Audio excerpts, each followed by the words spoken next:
ఈ ఫిల్మ్‌లో మీరేదో చాలా కొత్త స్టింట్‌లో, కొత్త యాంగిల్స్‌లో మిమ్మల్ని మీరు ఎక్స్‌పెరిమెంట్ చేసుకున్నారు. How did you enjoy your character అండి? నార్మల్‌గా డైలాగులతోనే మీరు బోల్డ్ డాన్స్ చేయింపిస్తారు. బట్ ఇప్పుడు బాడీ చేత కూడా చేయింపించారు dance. What is the really that attraction that held you?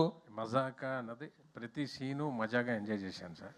కాకపోతే నేర్చుకొని చేయగలిగింది. కొన్ని మనం రొమాంటిక్‌వి ఆడవాళ్ళని చూసి మనం చేయాలంటే కొంచెం ఫెరోషియస్‌గా యాక్ట్ చేయడం తప్పితే, ఏడిపించడం తప్పితే ఇది కొత్త అది నాకు చేయడం. అది నేను కొంచెం వీళ్ళ గైడెన్స్ అంటే వీళ్ళని మళ్ళీ తప్పుగా రాసికండి. అన్ని లిటరల్‌గా రాయకండి. ఎలగారికల్‌గా తీసుకోండి. ప్రతిది లిటరల్ వేస్ట్ అన్నాను అనుకోండి. మీరేమో యాలగారికల్‌గా మాట్లాడతారు. మేము లిటరల్‌గా రాయకూడదు. మీరు కాదు జనాల గురించి చెప్తున్నారు. ఓకే. మీరు అలాగే అది ఇదే సార్ మీతో ఉన్నది. ఎలా ఉందంటే మీతో క్వశ్చన్లు వేయించుకోవడం, డబ్బులు ఇచ్చి చేతబడి చేయించుకోవడం లాగా ఉంది.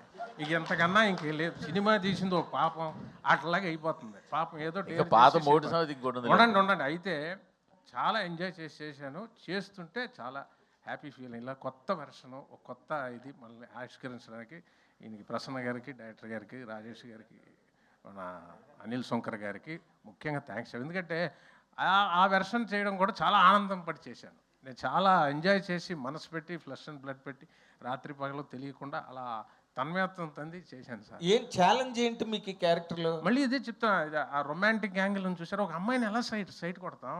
లైఫ్లో చేయలేదు కదా. ఏమంటే పెళ్లి చూపులే సార్ ఏమనుకుంటున్నారు సార్ మీరు మీకు నేను డైరెక్ట్ చెప్తున్నా ఎంత కష్టం అనుకుంటున్నారు ప్రేమించడమా? అయ్యో చెప్పండి. ఒక అమ్మాయికి ధైర్యంగా వెళ్ళి ధైర్యం కావాలి సార్. అమ్మాయి అమ్మో చాలా ఇలా వణుకుపోతాయి కాళ్ళు. అంటే ఆ జనరేషన్ మారిపోయింది అంటారా నాకు తెలియదు. మామూలుగా అడుగుతుంటా. ఈయన నేను ఒక షాట్ అన్సు గారు ఇద్దరిది వైజాగ్లో హిల్ ఏరియాలో మంచిగా ఇద్దరిది మంచి ఎమోషనల్ సీన్.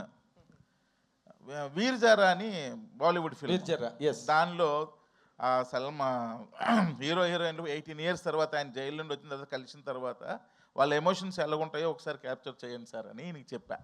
ఏంటి సార్ అదా నేను క్యాప్చర్ చేయాలంటే ఇప్పుడు అదే సీన్ మనం తీస్తున్నాం, మీరు రెడీ అయిపోండి అన్న. అనగానే ఫ్రేమ్ పెట్టా, ఈయన చెప్పా, అన్నీ చేసా, మోకాళ్ళ మీద కూర్చోబెట్టా. పాపం కూర్చోబెట్టి ఇప్పుడు అమ్మాయి మీ కళ్ళల్లోకి చూస్తుంది, మీరు ఈ డైలాగ్ చెప్పాలంటే కళ్ళల్లోకి చూడడానికి ఎంత ఇబ్బంది పడ్డారని. అంతే అది రావట్లా, కళ్ళల్లోకి చూడాలి అంటే దానికోసం మీరు కళ్ళల్లోకే చూడాలి. ఎందుకు లెఫ్ట్కి చూస్తున్నారు, ఎందుకు రైట్కి చూస్తున్నారు, ఎందుకు పైకి చూస్తున్నారు, ఎందుకు కిందకి చూస్తున్నారు, మీరు ఒకసారి చూడండి సార్ మీకు అర్థం అవుతుంది అన్నాడు. మీరు అంత కష్టం అంటారు కదా, అంత కష్టం అంటే నేను ఇప్పుడు చెప్తున్నా మీకు రమేష్ గారు.